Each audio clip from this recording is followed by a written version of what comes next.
The test is in 4-part, Part 1, Part 2, Part 3, and Part 4. Now look at Part 1. Part 1. Part 1. You will hear part of a telephone conversation between a job seeker and a recruitment agent.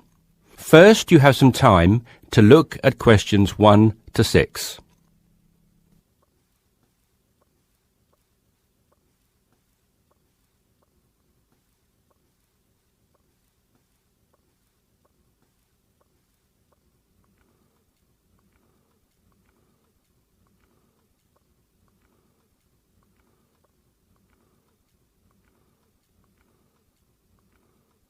You should answer the questions as you listen because you will not hear the recording a second time. Listen carefully and answer questions 1 to 6. Yes, so that's Janet Thompson.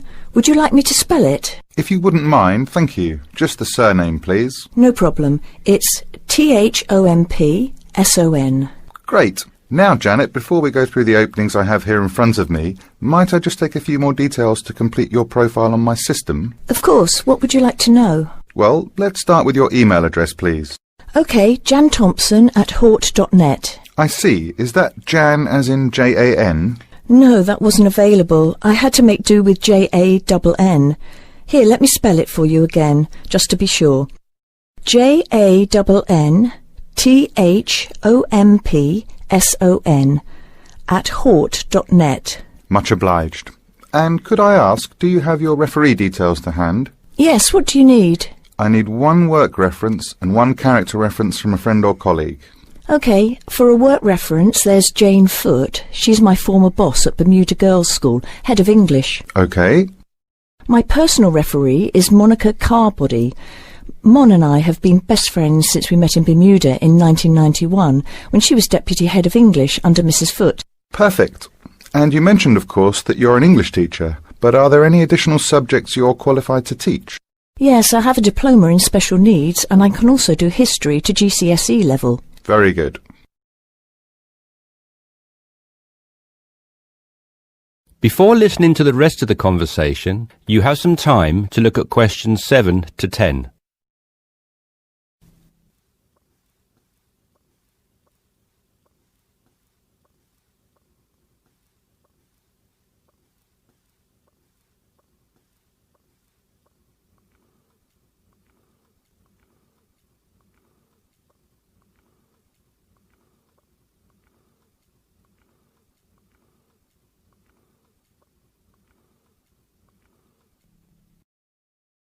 Now listen and answer questions 7 to 10.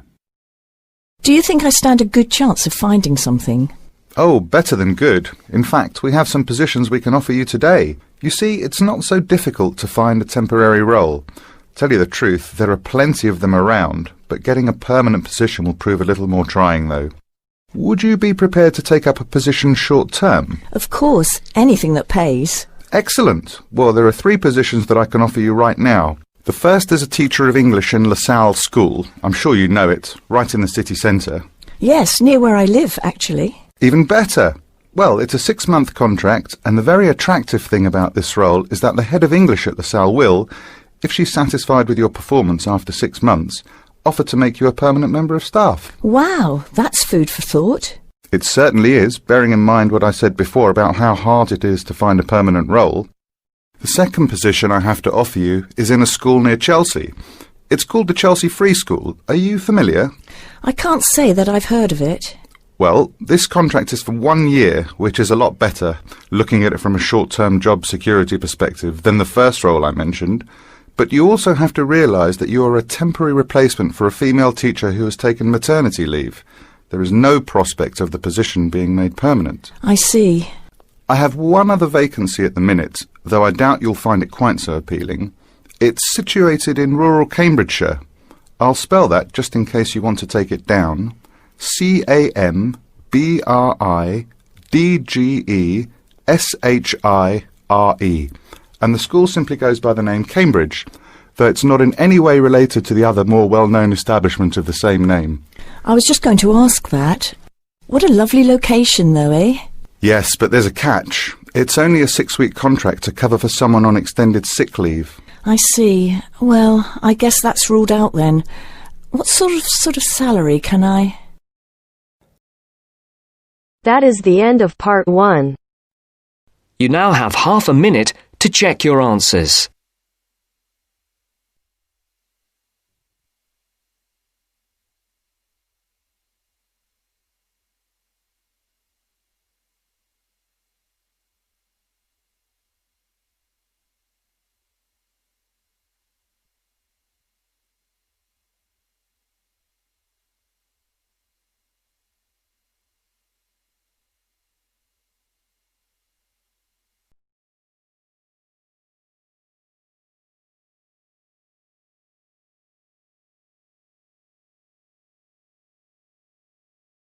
Now turns to part 2. Part 2. You will hear a telephone conversation about a job vacancy.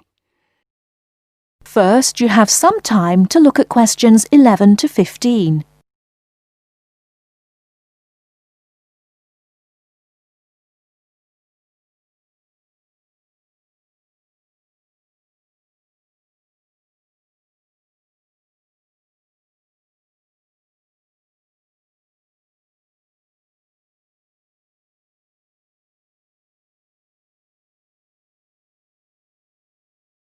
Now, listen carefully and answer questions 11 to 15.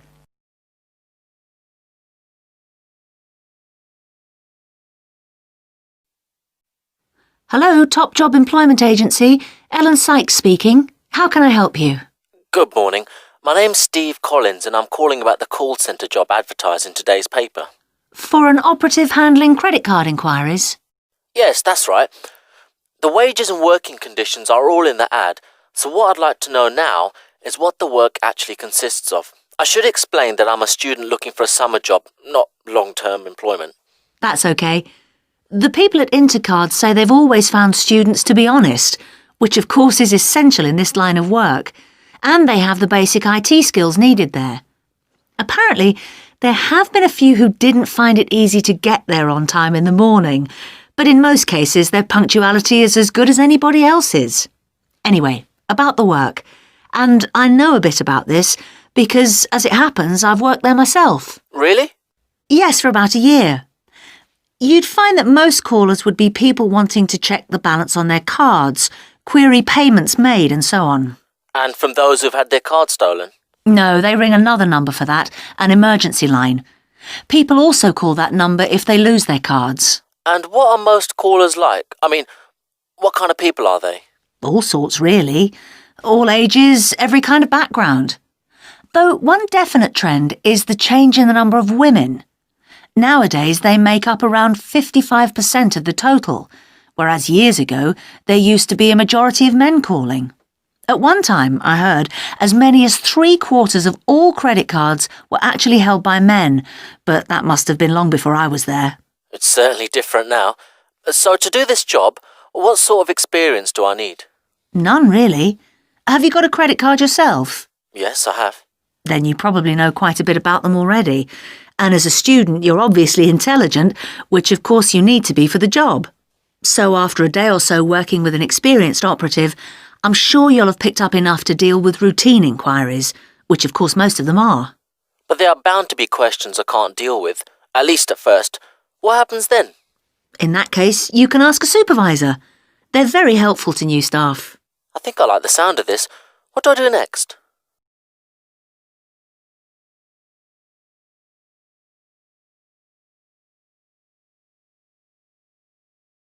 Before you hear the rest of the talk, you have some time to look at questions 16 to 20.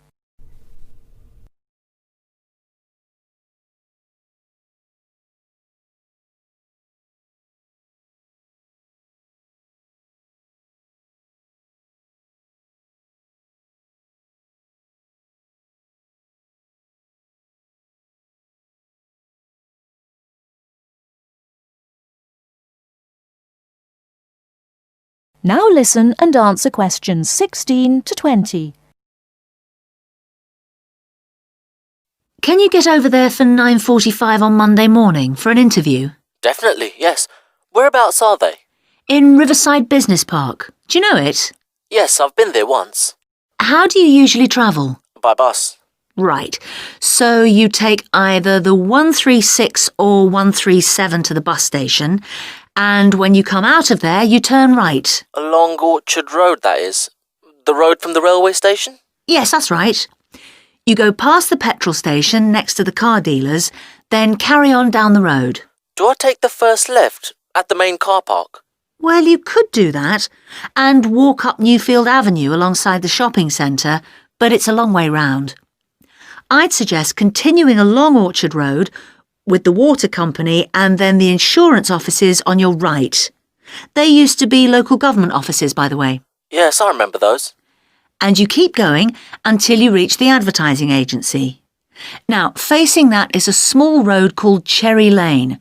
There's a newspaper office on the corner, and opposite that is a big hotel, so you can't miss it. And how far down that road is it? Well, they aren't actually in Cherry Lane. You walk as far as the next junction and turn right into Armand Drive at the mail centre. Intercard is in the third building on the right, between the airline offices and the shipping company. Fine. I'll be there on Monday. Thanks very much. Bye. Good luck. Bye.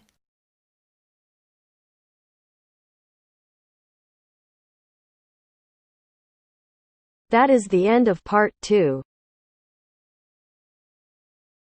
You now have half a minute to check your answers.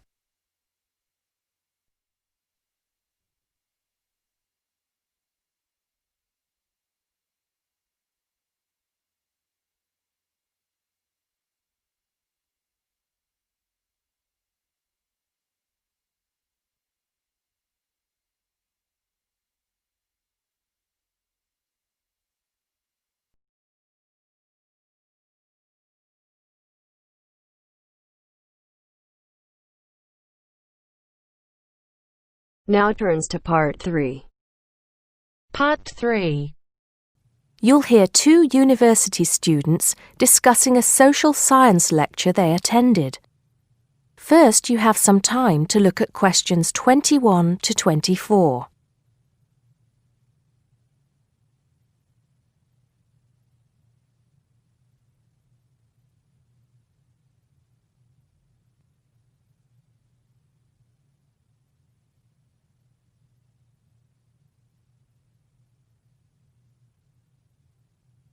Now listen carefully and answer questions 21 to 24. Did you go to the first social science lecture yesterday? Yeah. Didn't you see me there? No.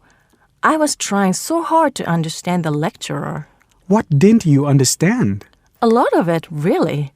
For example, he said we needed to study history as part of the course, but I didn't get why. You probably missed it. He said early on that we need to learn from our past mistakes. Right. But he also said we need to put ourselves in the place of our ancestors. Why is that? I think the point is that it's not enough to know how they lived and what they did. We need to know what they thought. I see. And I've written transferable skills in my notes next, but I have no idea what that means. If you study social science, you learn skills that you can use in a job. Oh, right. Is that all? Okay, but why is that? The point he made was that in studying social science, you use a flexible and adaptable approach to learning. Before you hear the rest of the conversation, you have some time to look at questions 25 to 30.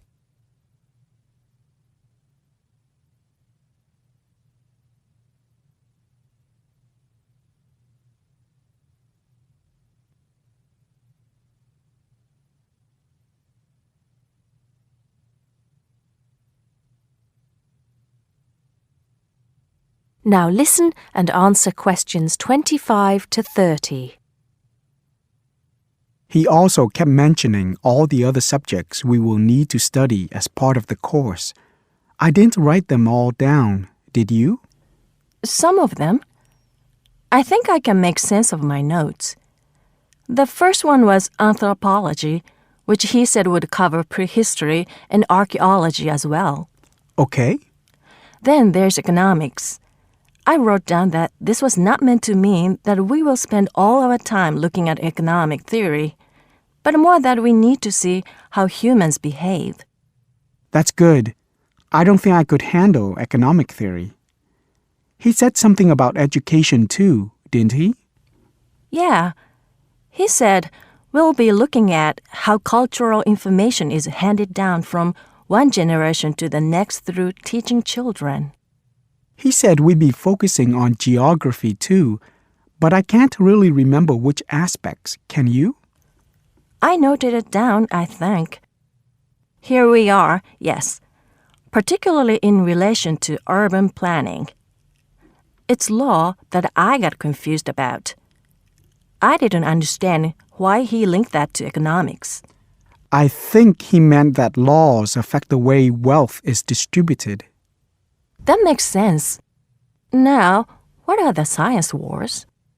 Okay, I did get that. The science wars are about how social science collects information. In sociology and social work, and in social science generally, they can only study patterns of behavior and observe. If you compare that to the way scientists work in physics or chemistry, it's very different because they use specific experiments that can be tested and which give concrete answers. Social studies is often accused of being unscientific. That's all. Okay. But it still looks like a good course, doesn't it? You don't have any regrets, do you? None at all. I'm looking forward to it.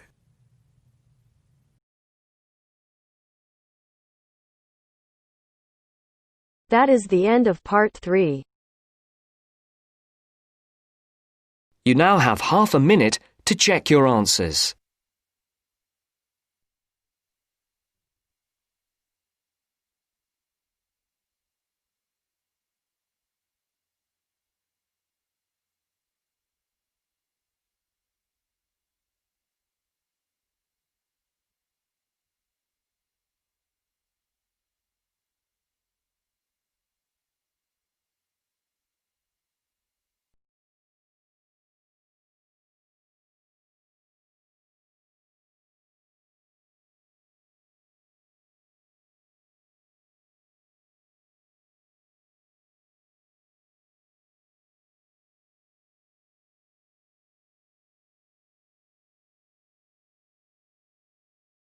Now turns to part 4. Part 4. Listen to the last part of the lecture. As you listen, complete the notes below. First, you have some time to look at questions 31 to 40.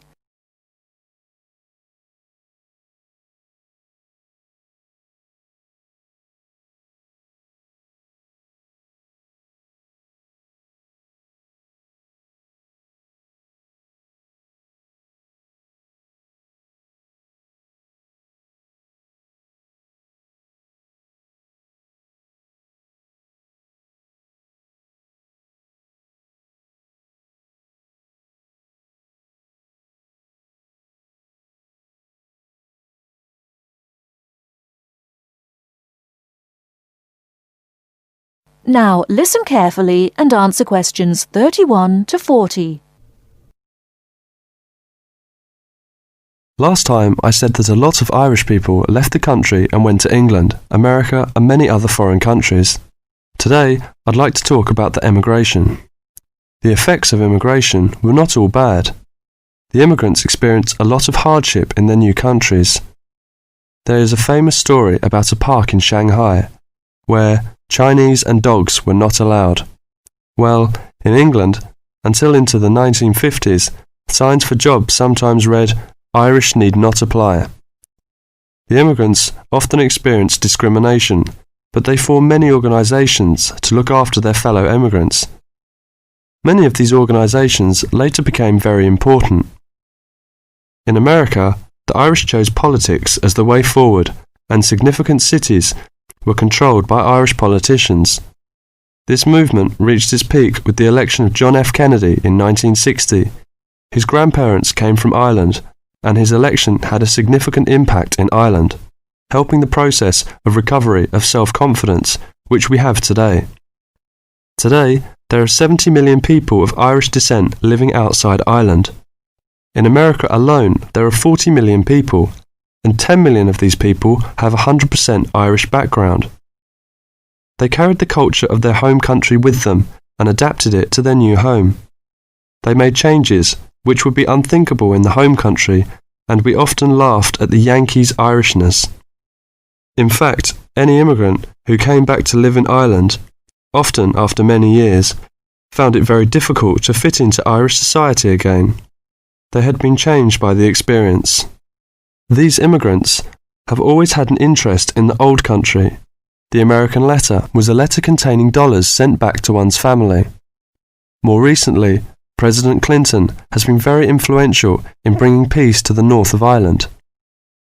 Riverdance itself was the idea of a dancer who was American, who applied American methods to traditional dancing, and the fusion was immediately popular. Modern Ireland has been able to use the disaster of the last century to learn modern marketing techniques and apply them, without at the same time losing what is distinctive about itself. Riverdance is a demonstration of that distinctiveness. That is the end of part 4. You now have half a minute to check your answers.